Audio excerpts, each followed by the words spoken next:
sure to subscribe and hit that notification bell. Hey everyone, this is Steve from SCOARTGLASS. Welcome to the channel. Today we are excited to have a great guest on the show today. And on this channel, I hope to help you discover the beauty of stained glass, learn tips, tricks, and techniques so that you can create your own stained glass artwork.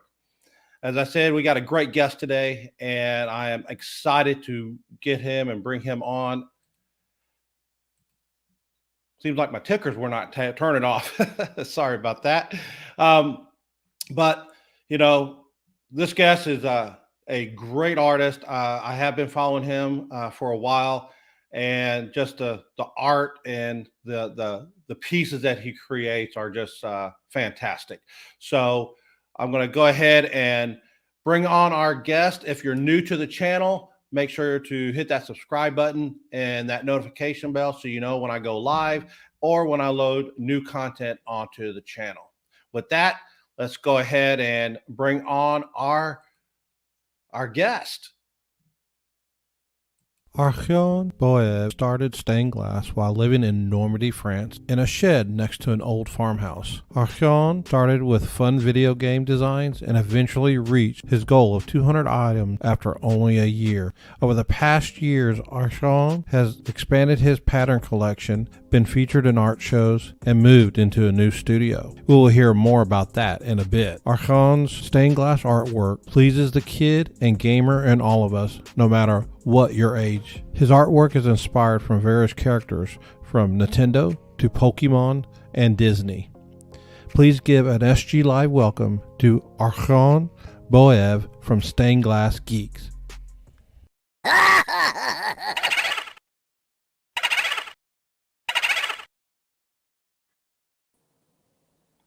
Hey, welcome Arjan. How are you doing? Hey, thank you. I'm doing well. How are you? Not too bad, not too bad. It's kind of a earlier start for us today, but hey, we're going we're doing well, and I appreciate you coming in and joining us this morning, and you know, talking with us and letting us get to know you a little bit more. Yeah, So, I'm really excited. Thank you for inviting me. So let's just get started right off. Why don't you just tell us a little bit about yourself, where you're from, and a little bit about Stained Glass Geeks. All right. I'm Arjan Boeven. I'm Dutch, and I am living from Holland again. And 6 years ago, I started as the Stained Glass Geek. And back then, I lived in Normandy, France, where I started to pick up the craft of stained glass. And I think since 4 years, I've been back in Holland once more, and I've got this brand new studio. So today is actually the first time this will be visible online. So yeah, that's kind of exciting. Great, awesome. So let me get to our next view here. Oh, sorry about that. Yeah. Okay. So yeah, so this is a laid back interview. So no, you know, don't worry about things so much here. But so give us a little bit inquiry into the studio move. So how did, you know, I remember seeing you in one studio, you know, when you were putting out your posts on Instagram and so forth, but then I had heard about your new move to the, so, you know, how was that move? I mean, what all did it entail? Because I would think it would be a feat to sit there and move an entire studio. Yes, it was quite a bit of work. But I think the easiest part was the studio where I went to or am now was way bigger. So so all the stuff just needed to go along. So come with. So we didn't have to I don't know throw things away, or so instead of moving all the things from one studio to the other, we could also just let some workbenches arrive that were complementing the new space, and also some glass was ordered in, which we didn't have to move, but was just delivered. So I ended up using or renting a van. The biggest concern was the kiln. I had just bought a very nice new kiln, and that needed to be transported safely and securely, of course. And then the glass, and I think most of the glass I just moved with my normal car, with a lot of cardboard between all the sheets, and well, it was not very professional looking. We just winged it. Yeah.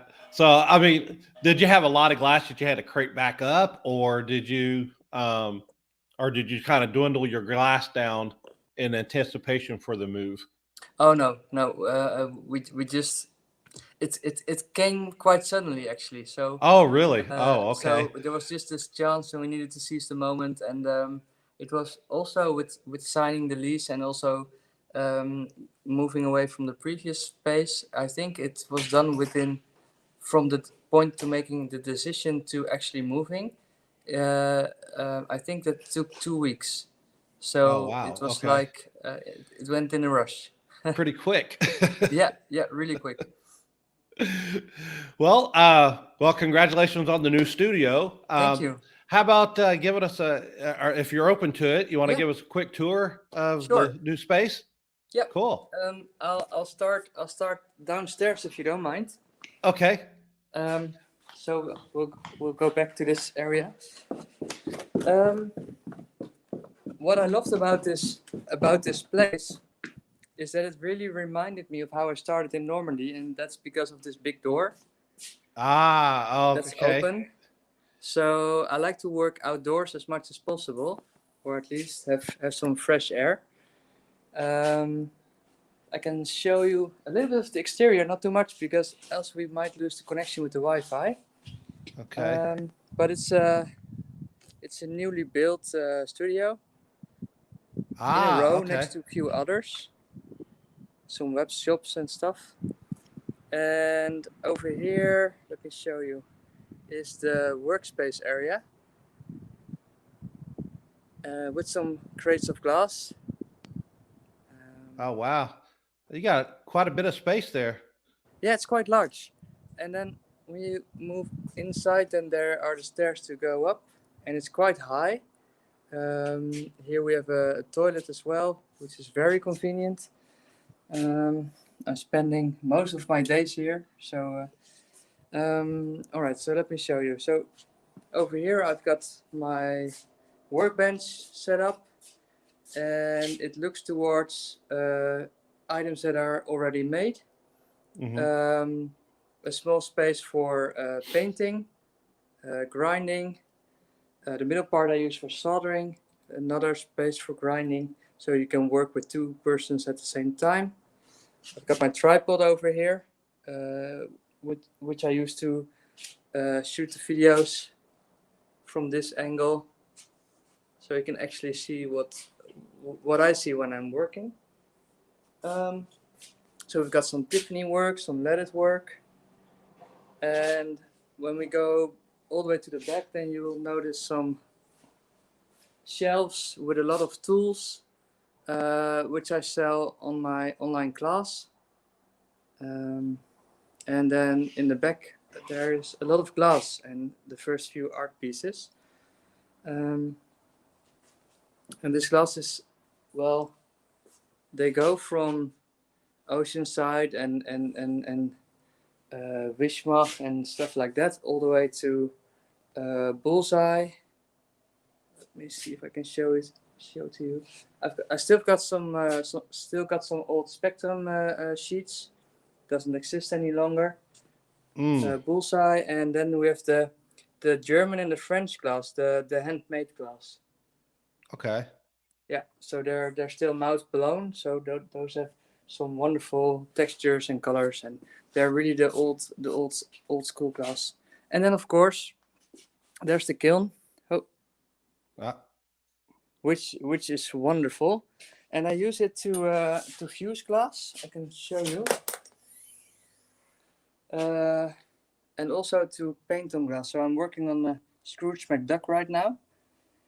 And instead of cutting everything up, I'm adding some nice details to larger pieces.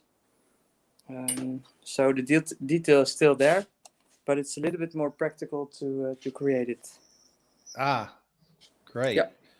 Oh, and there are a lot of boxes for all the kids that are sent out. Cool.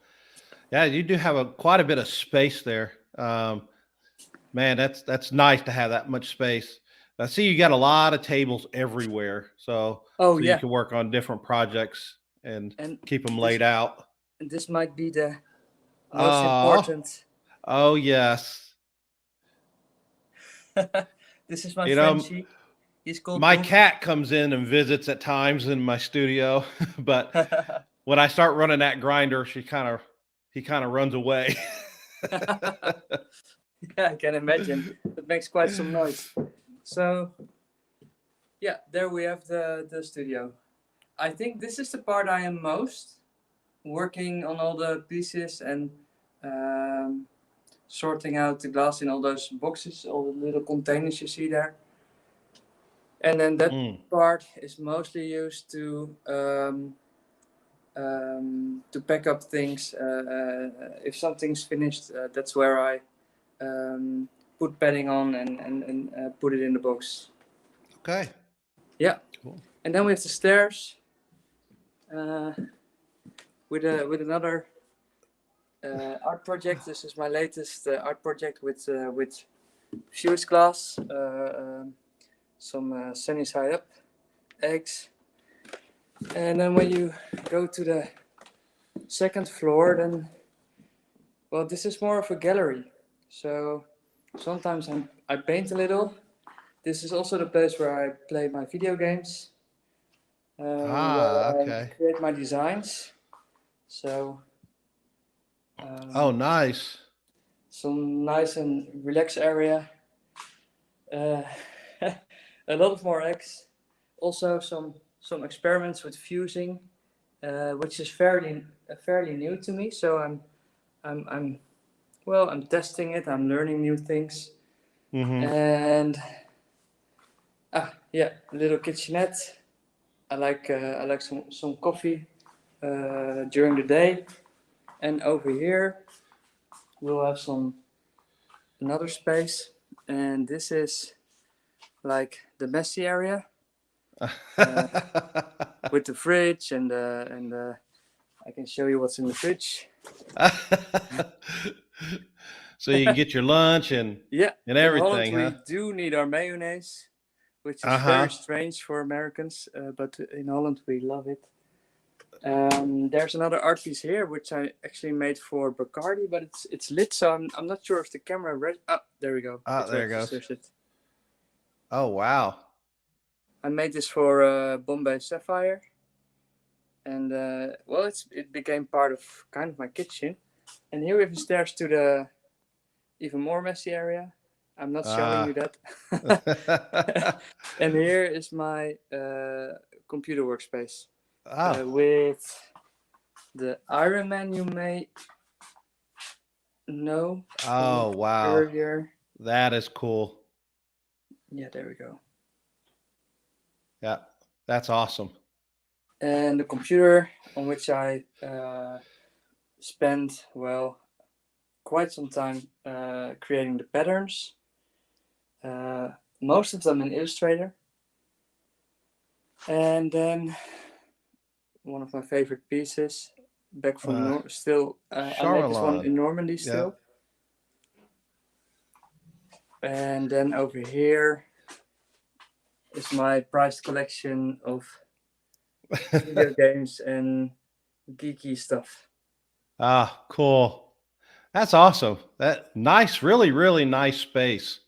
Thank you.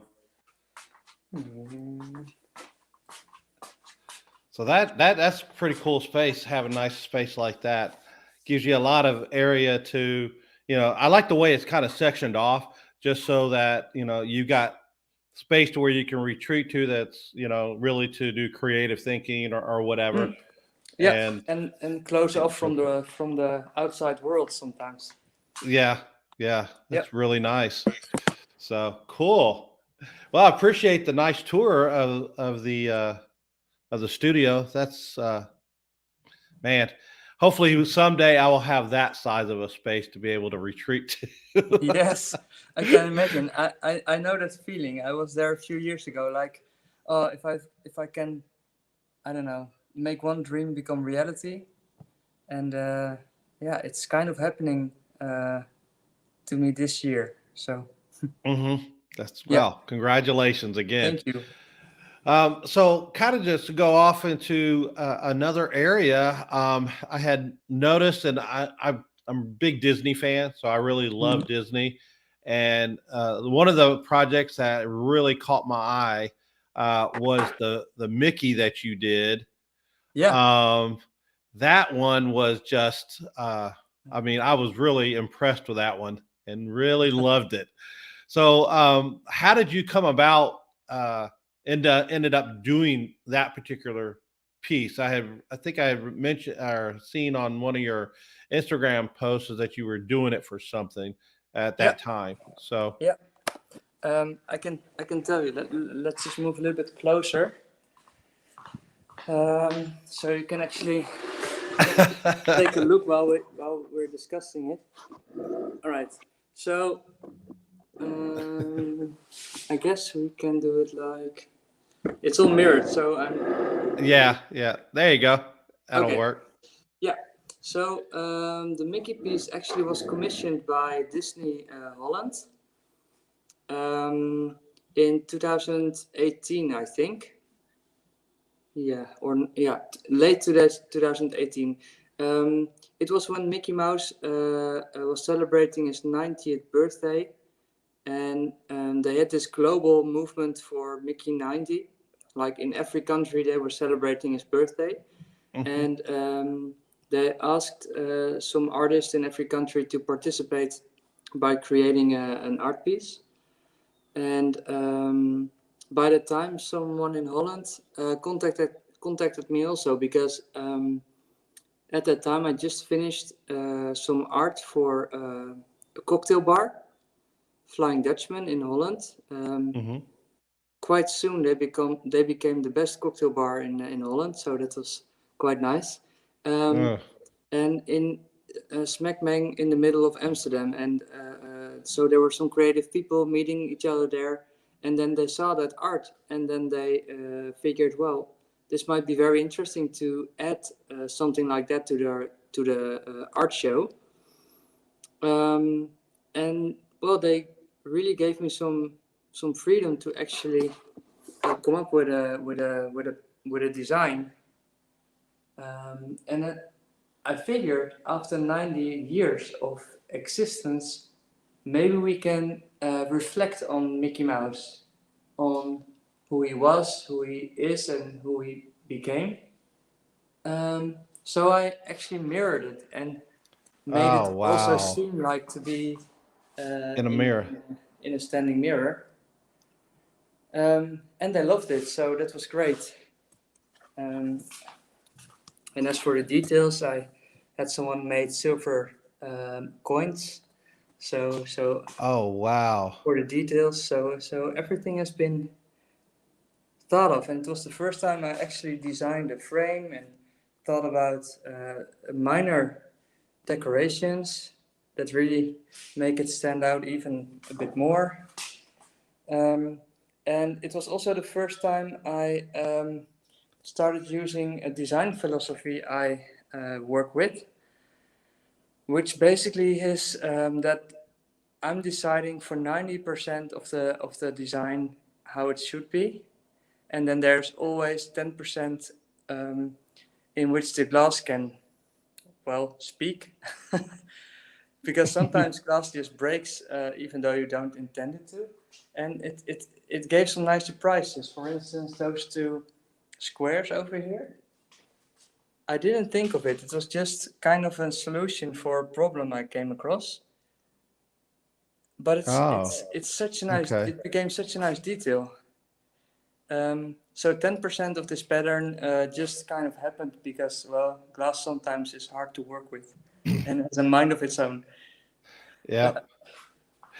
That's kind of interesting of that pattern design methodology because when I'm actually doing pieces, I run into issues that I may not have gotten the design correct, or Mm-hmm. I have misplaced a line break of where, wow, that's going to become an issue, and just don't notice it, and then you just make on the fly change, and it's Yeah, not reflected in your design. So that's kind of interesting that you use that as a regular design method, um, because I thought, when I was doing my patterns, that you got to get everything right up front, so that way you know exactly your blueprint. But yeah, that's kind but don't have to. You can make on the fly changes, and sometimes yeah, you can surprise yourself.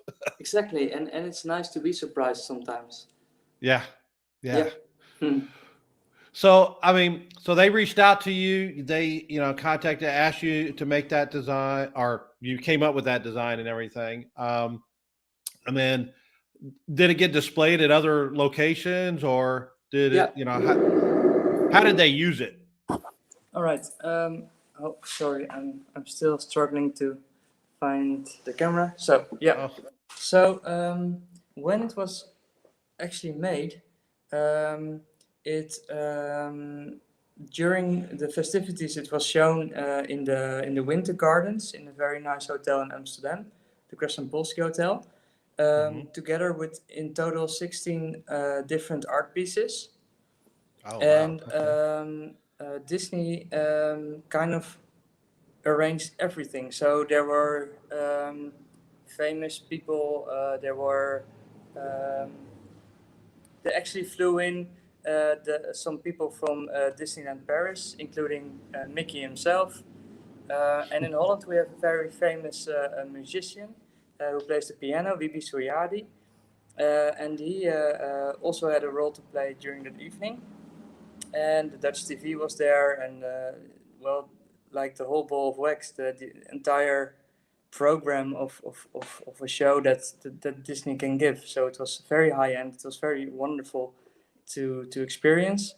And after the festivities, there was an exposition in the middle of Amsterdam, in the Beurs van Berlage, for the remainder of the week, where well, the general public just could visit and enjoy very well 16 very different approaches on Mickey Mouse. Mm, cool. Yeah. Wow. Mm. That is awesome. Um, so when you started into glass, and I want to say thank you for sharing that experience with us, because I think that's to have somebody that big, like Disney, Mm. reach out and say, "Hey, can you make something for us for this Yeah. celebration?" That's impressive. Yeah, and you really go nuts. You really go all out. So I went way over budget in terms of fabricating the frame. I've bought the most wonderful pieces of glass, which were way more expensive than I anticipated them to be. But when you get an opportunity like that, you just, I don't know, you can only score by delivering the best you can. And Right. I think I did. And it really is, for me, it marked the start of more great things happening, actually. Yeah. Hmm. Yeah. Great. Hmm. Okay, well, let's get into more about you, as Mm-hmm. far as how you got started in stained glass, and what types of things that kind Yeah. of uh, inspired you to do your type of glass work that you do. So you mentioned that you started back in Normandy, France, and you've been what, 6 years now. Yeah.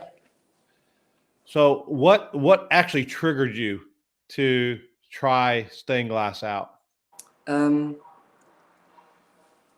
the longer story starts already during high school for me.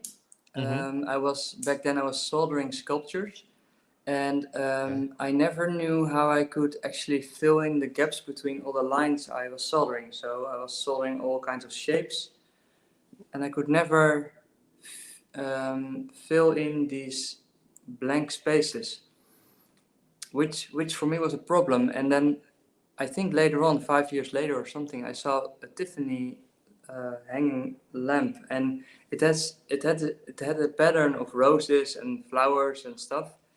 And I thought, wow, actually the cutting lines of the glass, they are used to create a pattern. They are used to create some kind of drawing. And I figured that might be the answer to my question on how you can actually fill in the pieces between the lines. So at that moment, I knew I wanted to learn how to do stained glass.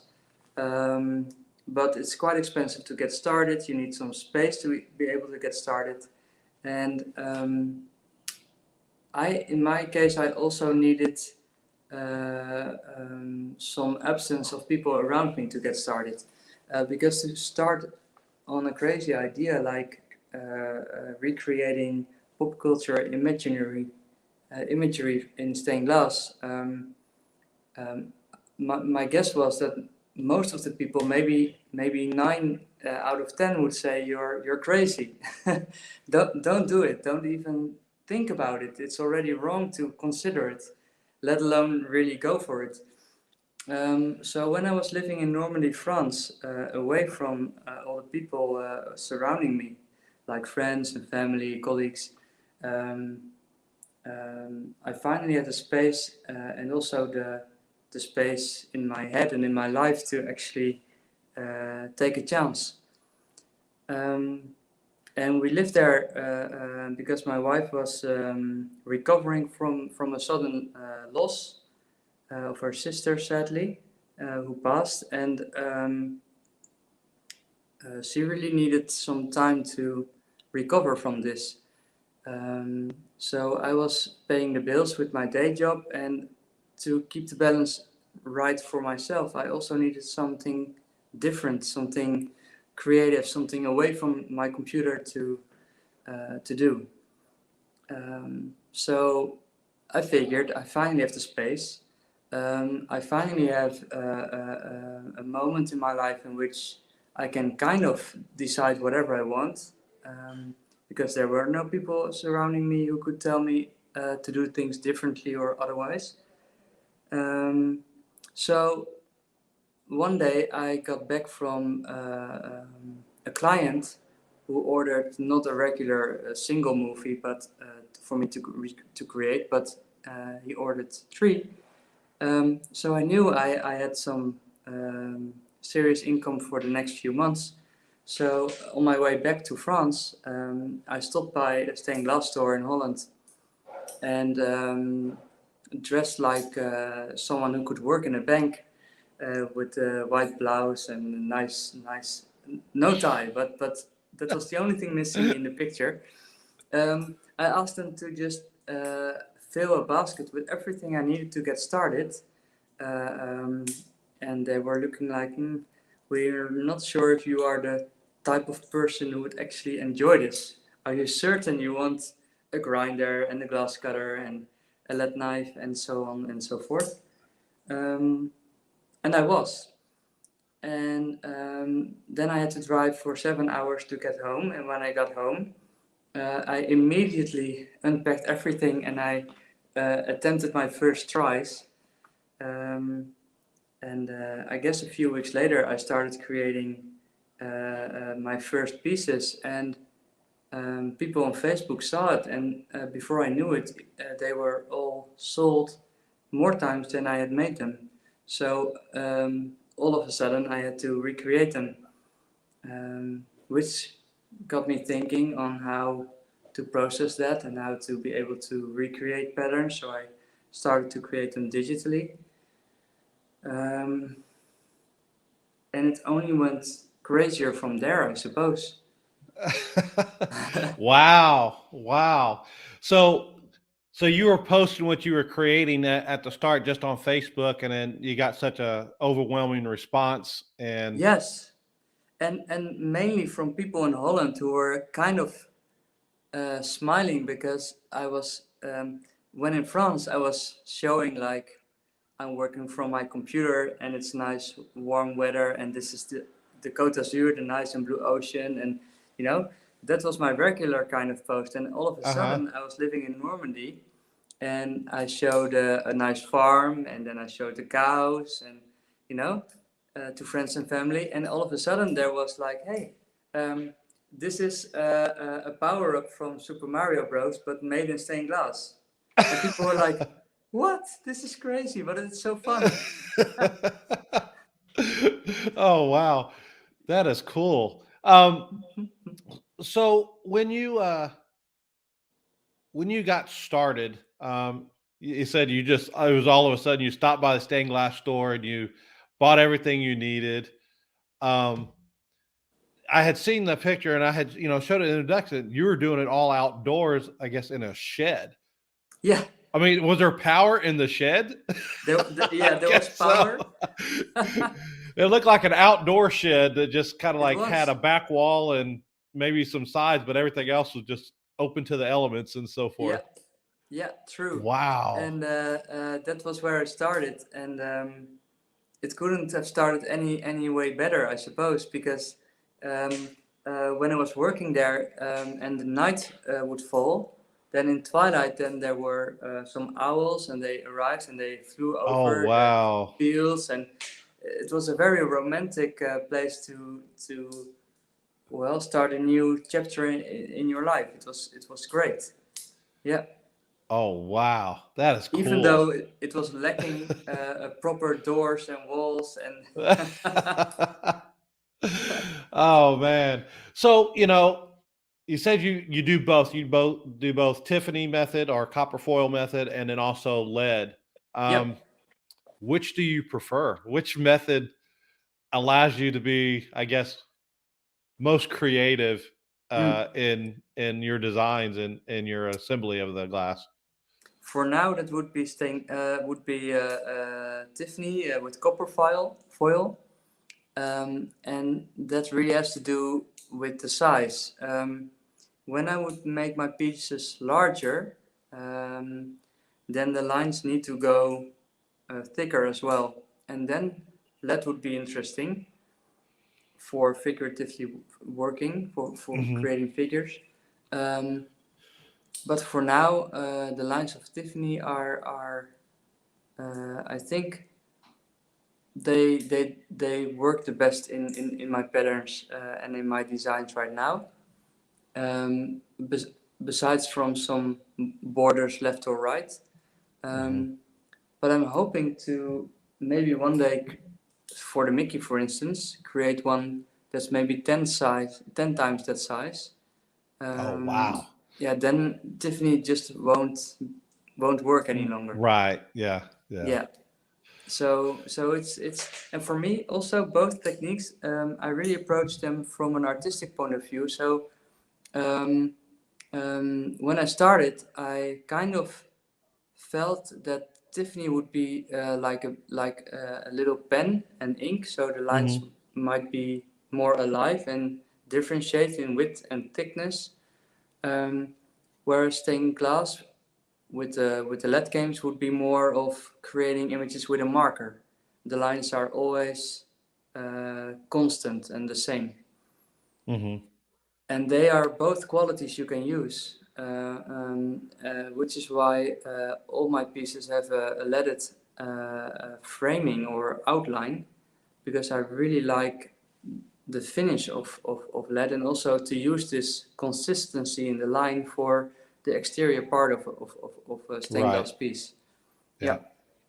Yeah, because I mix on my smaller pieces. I usually I may use like hobby cane, for the outer edge, or I may just leave it as a soldered edge, just raised and so forth. But I find using either the hobby cane, or if I got a larger panel, I'll use like zinc edging or lead edging, and I find it gives a lot cleaner better Yeah, look, it does. on the piece.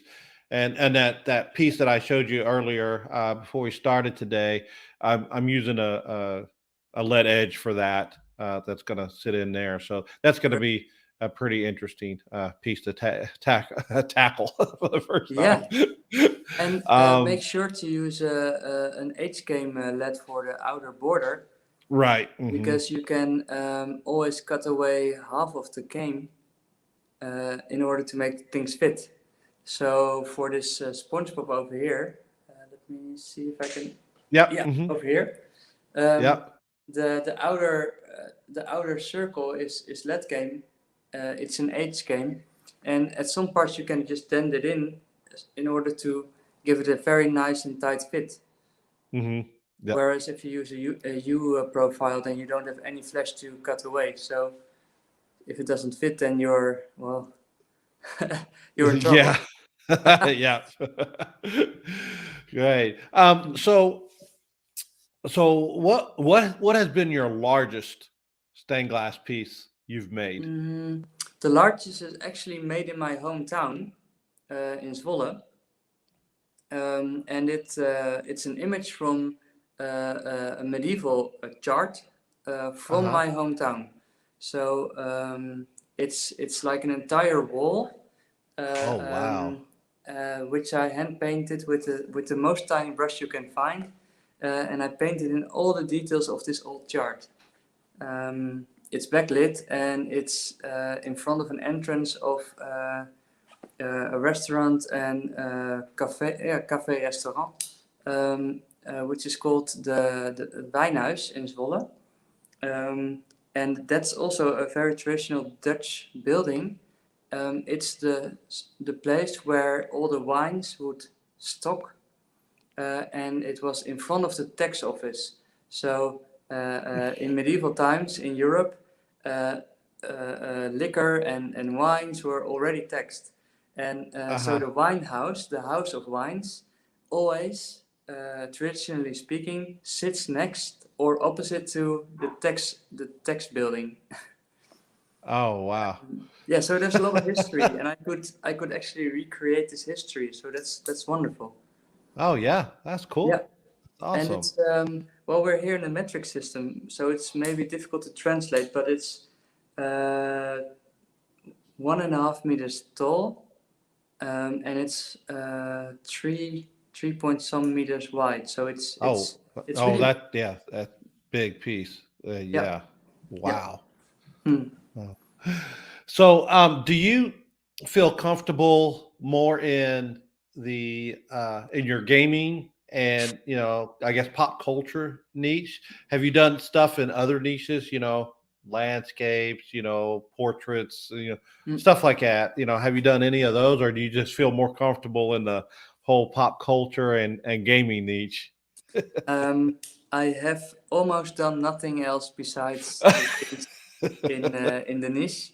And the biggest reason why is there are a lot of people who can do the other things. So I figured then I won't add anything new.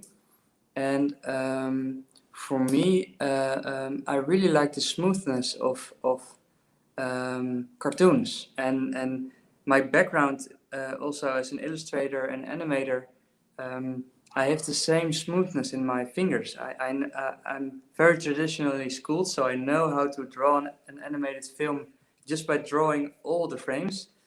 And I really like, also in stained glass, the repetition, the patterns. And I figured with cartoons, they can be more symmetrical, they can be more, there's more to it in terms of design than replicating a photo or an image from someone's pet or landscape. For me, that it didn't really appeal to me as much as designing or reimagining cartoons, basically. Yeah. Cool. Maybe That's also awesome. because of the graphical quality of the images. Interesting. So your background as an illustrator has really, I guess, helped in maintaining, in or doing things in this type of niche because your mind, I guess your mind thinks in that illustrative way, uh, Yeah, I think and so. so forth. So Yeah, and I already had a very graphical approach in a stylistic approach in my drawings, and I think stained glass actually enhanced this. It mm, only because in glass you well, every little detail you add is like tons of extra work. So you're really careful with how many pieces you want to create in a pattern. And for my case, my biggest focus is on how the lines work and how they move. So, for instance, on this painting here, um, uh, I really like to keep the lines flowing. I think I really succeeded here with the tongue and all the flaps a bulldog might have. And this I do in stained glass as well, as much as possible. And I like the also here in this image of, let's hmm say, Portman, the the tension going on within these lines is something I love so much. Um, which I can enhance even further in stained glass. Uh, and I yeah, guess that's something out of my playbook to uh, I don't know to here for instance the tail of Mickey that flows here and then the circle that goes through his belly over here and even cuts up the button. hmm Um, those are the things that really make it work for me as well as here over hmm here this part. It's yeah. crazy. It's actually I was able to make it actually because this is something glass really should not allow, but it makes it R- yeah it makes it right. very worthwhile. Yeah. I find myself doing some of that as well because I find if it's just too straight and too, just standard stained glass, um, I like the fluidity Yeah, of exactly. lines, Yeah, more than just the block, straight lines. yeah, So yeah, granted in glass, straight lines are a heck of a lot easier to cut, yes, but having the fluidity of the lines really, I don't know, brings the piece alive to me I more. think so. Yeah, And definitely. with to me with stained glass art, you want to try and emit emotion, coming out of when somebody looks at your artwork. And for me, when I look at yours, it brings back memories from when I was Mm, a kid and playing it games and does. and so forth. Because I mean, a lot of it was games that I played when I was younger, and Yeah, that giddiness or that childlike kind of bubbles back up, you know, when you start seeing things like that. But if it was just a block, image type, I don't know if I would get the same feeling out of yeah, from looking at the exactly. artwork. So I guess that's why I started also because I noticed stained glass was kind of on a downfall. There were a lot of people quitting. Um, then there was the trouble with spectrum glass that didn't continue, um, and in Holland as well, a lot of people are retiring, and so there's no follow up. mhm, There are not many young people working in this or any craft. And in my analysis, as an outsider, I figured um, maybe that's because it's mainly um, used as a craft, as a profession. And maybe if we use it more as an art form, we can shape it up. We can maybe dust it off. We can maybe add a very new vocabulary to what stained glass can be and reach this new generation of people to at least get a bit more interested in this beautiful craft. Maybe mhm, even inspire them to start it as a hobby. And if you reach enough people who start it as a hobby, then you will also find several people who are well enough and eager enough to start it as a business. mhm. So I Yeah, figured we really need to add pop culture to it to be able to reach as many people as we can Yes. to, in the end, find some people who are willing to pick up the craft and do it themselves as well. Yeah, it is interesting that the statement you just made with regards to um, how stained glass is looked at. You Mm. know, I think here in the States, from the time that I've been in doing it, but then even just thinking about doing it before, it's looked as a craft, or as a, something that people do only as a hobby. Yeah. But in my endeavor on my channel, and with the people I come in contact with, and bring on, like shows like this, the Artist Spotlight interviews, I want to create a sense of community around it and get it more looking as an art form versus just a craft that people do. Because I think the glass medium, although it's tough to work with, I think it offers a sense of beauty It to does. things, especially when it starts interacting with light, Yeah. and the fraction of the light coming through, depending on the type of glass that you're using. I mean, it can really bring a piece alive to me. And I, you're right. We have the wording that we use, and so that's why sometimes I always use the word artwork Hmm. versus just a stained glass piece, or a sun catcher. You Yeah. know, even though it might be a sun catcher, to me, it's a piece of artwork, Yeah. because somebody had to design it, somebody had to labor over it, put it together, and to bring it alive. So it's an artwork to me. So, Definitely. And for me, the fun with stuff like the SpongeBob or the Mario things also is that um, you can actually give them space in a physical world. So yeah. it's not only on TV anymore. It's like Hmm. hanging in your window, or it's still with light, like a TV screen or a computer screen does or gives. So it is still the same luminance, Hmm. but it's static, and it's yeah, like a piece of art. It's standing there, and it's shaping its space it's in. So Yeah. I just need to look right I now, but mean, yeah, it's really lifelike, like it's really right there, yeah, So that's what it I is. really love about, this type. You can, the way it interacts with light, you can really just really somewhat bringing it alive into your own room, or Yeah, in that room that it's in. definitely. I completely agree with that. Awesome. So with our efforts, and to getting new people in, to start, and maybe try out stained glass, Mhm. maybe started out as a hobby. I learned my turn quickly from just doing it as a hobby, in a sense, into a business fairly quickly. um, that happened pretty quick for me. That's So great. when somebody's kind of really starting out, what's some of your best advice um, for somebody new getting into stained glass? Um, I think I would first think about myself as a starter.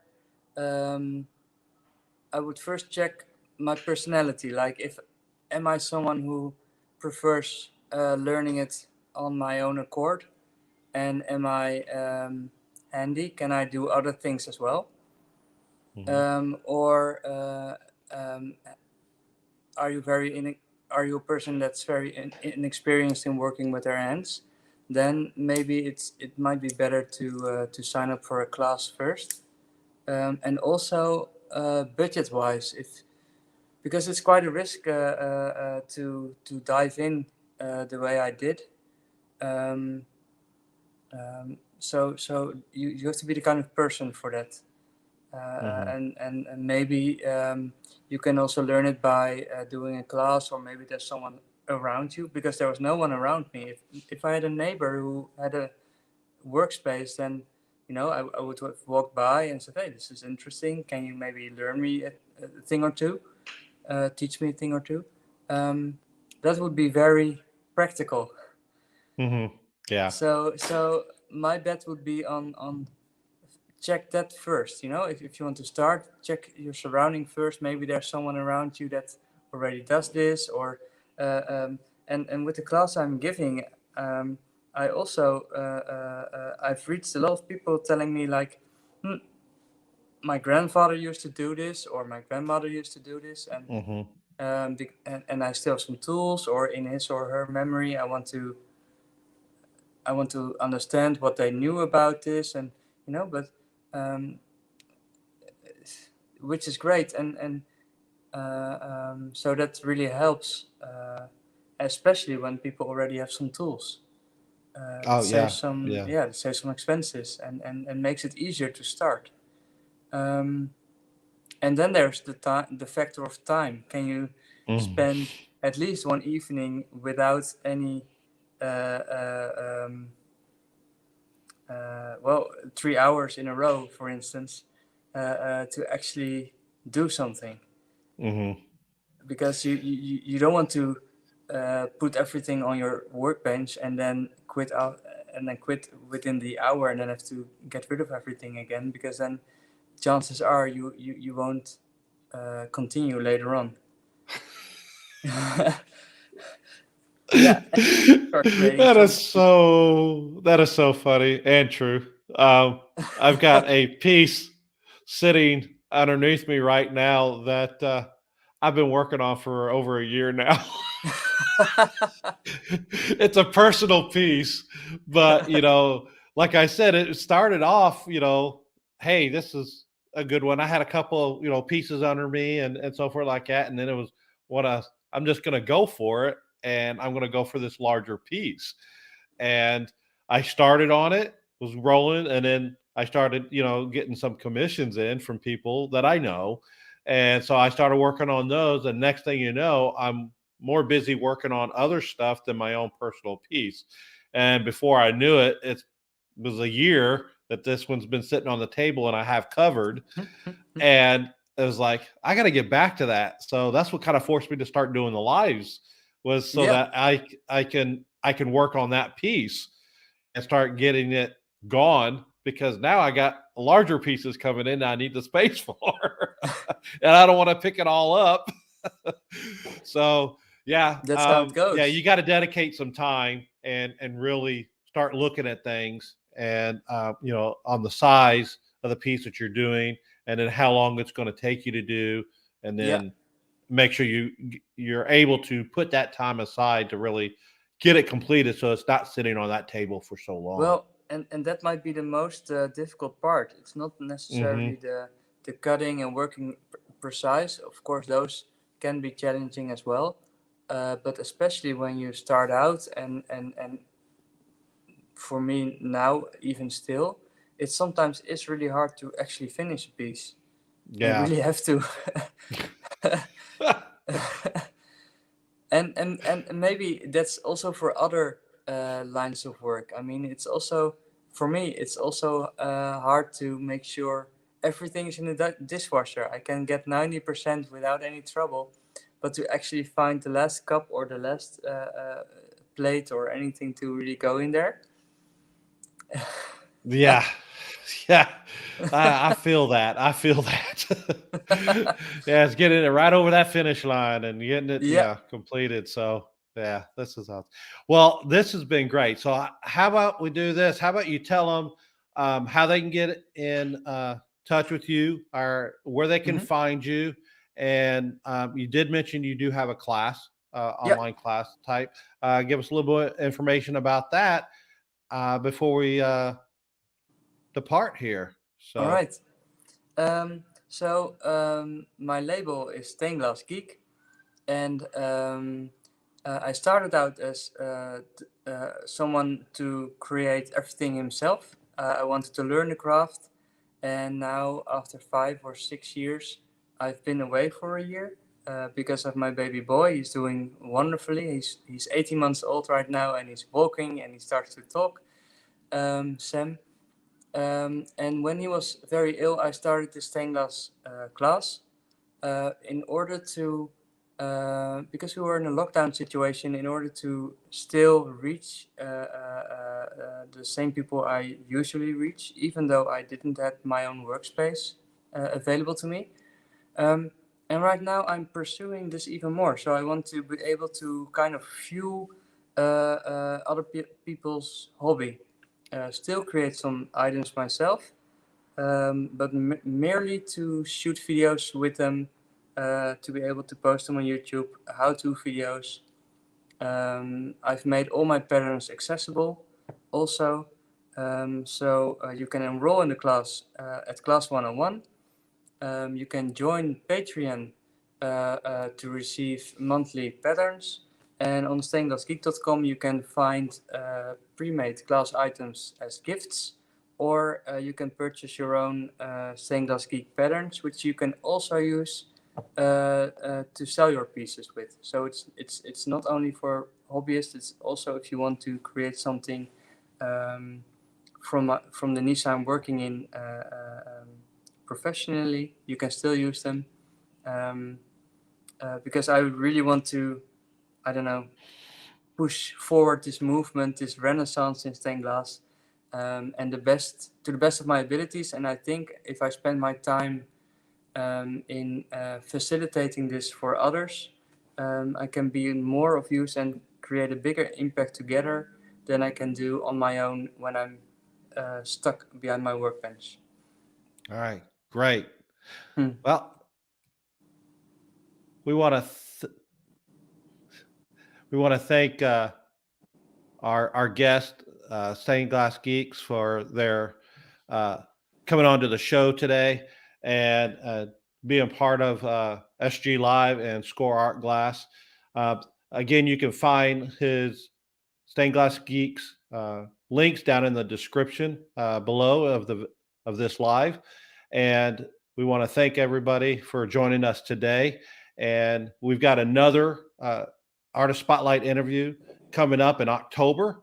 I think you will like her very much. We'll make that announcement here in the next couple weeks on the date and time for that interview.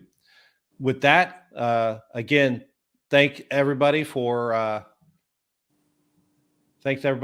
joining, and we'll see you on the next stream.